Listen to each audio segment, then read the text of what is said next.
Hi everybody, I just thought I'd do you a quick video of what I've been up to on the railway. If you remember in the last video I was doing the tissue plastering over the far side there. So what I've done is continued that along down behind the bridge, printed up that bridge support, and I put in polystyrene for the dock side. Now I sort of realised that these two water scenes aren't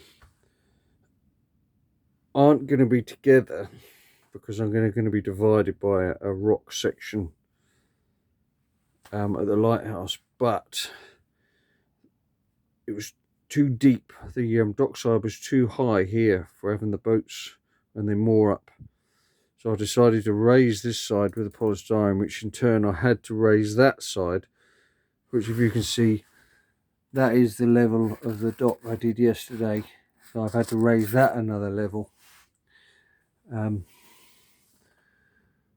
I'm just playing around with the buildings really to see how it's all going to lay. This is going to be more of a touristy fishing section close to the station, and over here is going to be more industrial, where the shay comes, brings the logs in from the logging area.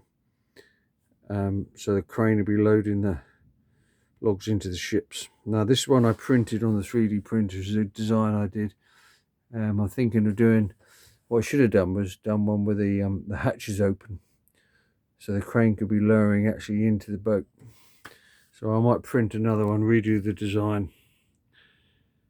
Now this is going to be, this is an ice house for loading ice into the containers, because they're going to be, I don't know if you can see that building over there, that's a meat canning company. So I'll probably put in another point over here, so the containers will go in there, get loaded up, and then they'll swing past and be reversed back down into the ice house, where they're either loaded into containers for the train or loaded onto ships. So I've done all that polystyrene. I put the road in, the access road in there.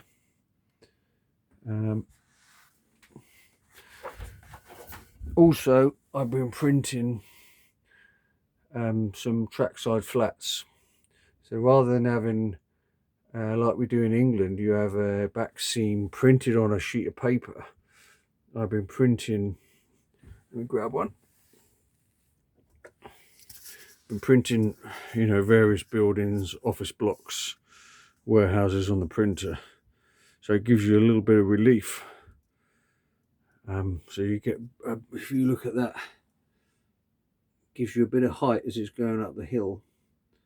Once they're painted, just gives it a bit more depth to the scene.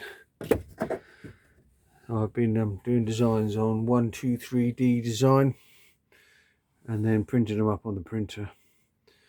And also, see, I thought about doing the buildings in cardboard, because it's really the roof area and the first set of windows is what you're looking at when you look down on the railway. But they look a little bit sketchy compared to these ones, so I've just printed this one up. A better roof area, and the texture is a bit more, you know, when you paint it, it's a bit more like brick effect. So by the time I put some windows on there, paint that in, do the roof, I do a couple more of those. So when you look down on the scene, you're looking at the roofs and the top section of windows, and then you have a nice, your posh set of buildings running along the front. So basically, I've been pissing about in the printer while the weather's been bad.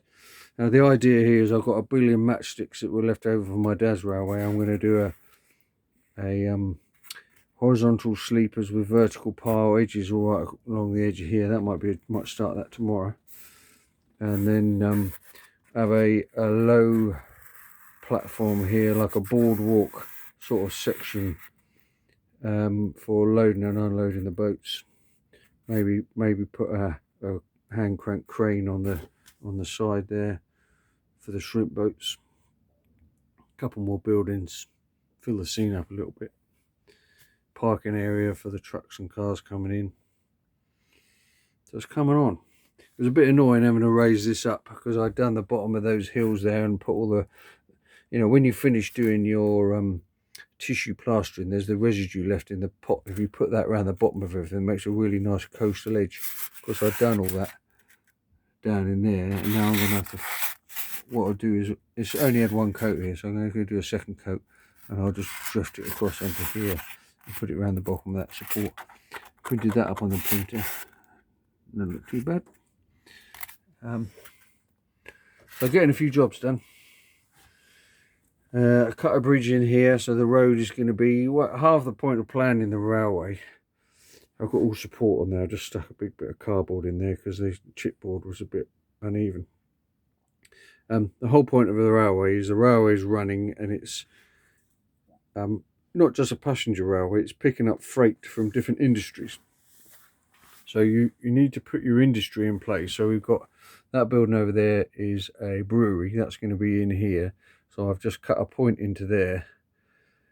So there's going to be a helper engine here to get up the incline. Then there's another point over there going into the brewery. And this is going to be the road access. So this is the whole thing. You've got to have road access, which was there before the railway came. And you've got to have access from town for the workers, and then you've got to have access for the train to pick up stuff from like the meat canning plant and the brewery and timber. Otherwise there's no point for the railroad. So that's what I've been putting some points in there, and laying the incline to come back down onto ground level. So, you know, we're getting some done. We're getting something done. Anyway, so that was just a quick update. Wait till we do the water. I was watching this guy doing this water, and he uses watered down PVA glue and then tissue paper, and he messes all the tissue paper up so it looks like waves and everything. Does about 3 layers of tissue paper and lets it all dry, and then he paints it with clear, what does he use? Not clear varnish. It's a clear lacquer or something, clear paint. It looks really smart, so you don't have to go and spend loads and loads of money on this posh Woodland Scenics water. And, you know, he scuffs all the tissue paper up, so he places his boat on there and he scuffs the tissue up so it looks like the wake and where the motor's running. Takes the boat off, lets it dry, and then paints it with the clear stuff, and then afterwards you get the depth. That'd be really good. I can't wait to get on with that. But it's sort of the last thing you do is the varnish, because you don't want to scratch it. Anyway, everybody, any questions about the printing? Subscribe if you like. Okay, bye.